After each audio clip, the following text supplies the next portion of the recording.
ఏపీలో బీజేపీ కొత్త వ్యూహాలు అమలు చేస్తోంది. రాష్ట్రంలో పార్టీ బలోపేతం కావాలని ప్రత్యేక కార్యాచరణ సిద్ధం చేసుకుంటుంది. కూటమిలో కొనసాగుతూనే పార్టీ బలం పెంచుకోవడం పైన ఫోకస్ చేసింది. ఇదే సమయంలో పార్టీ రాష్ట్ర నాయకత్వ బాధ్యతలపైన కీలక నిర్ణయం దిశగా అడుగులు వేస్తోంది.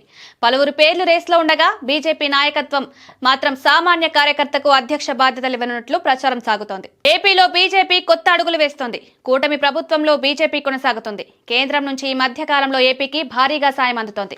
దీంతో ప్రజల్లోకి వెళ్లేందుకు పార్టీని బలోపేతం చేసుకునేందుకు ఇదే సరైన సమయంగా భావిస్తోంది. తాజాగా అమిత్ షా విజయవాడ పర్యటన సమయంలో పార్టీ నేతలకు తన వ్యూహం స్పష్టం చేశారు. పార్టీ బలోపేతంపైనే నేతలంతా సమన్వయంతో పనిచేయాలని సూచించారు.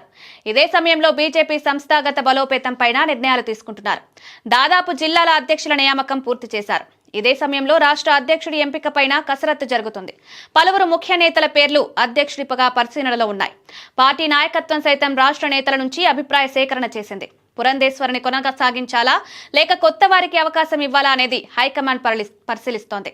కాగా పార్టీకి సుదీర్ఘకాలం పనిచేసిన సాధారణ కార్యకర్తకు పార్టీ నాయకత్వం అప్పగించాలనేది తాజా ప్రతిపాదన వచ్చినట్లు ఢిల్లీ నేతల సమాచారం.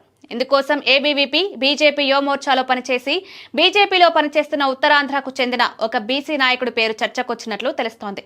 కేంద్ర మంత్రిగా సీనియర్ కార్యకర్త శ్రీనివాస వర్మకు అవకాశం ఇచ్చిన విధంగానే ఇప్పుడు పార్టీ రాష్ట్ర అధ్యక్షుడి విషయంలోనూ ఇదే రకంగా వ్యవహరించాలని భావిస్తున్నారని చెప్తున్నారు. ఏపీలో ఉన్న రాజకీయ సమీకరణాల నేపథ్యంలో బీజేపీ అగ్రనాయకత్వం రాష్ట్ర పార్టీ అధ్యక్ష విషయంలో ఎలాంటి తుది నిర్ణయం తీసుకుంటున్నారనేది ఆసక్తికరంగా మారుతోంది.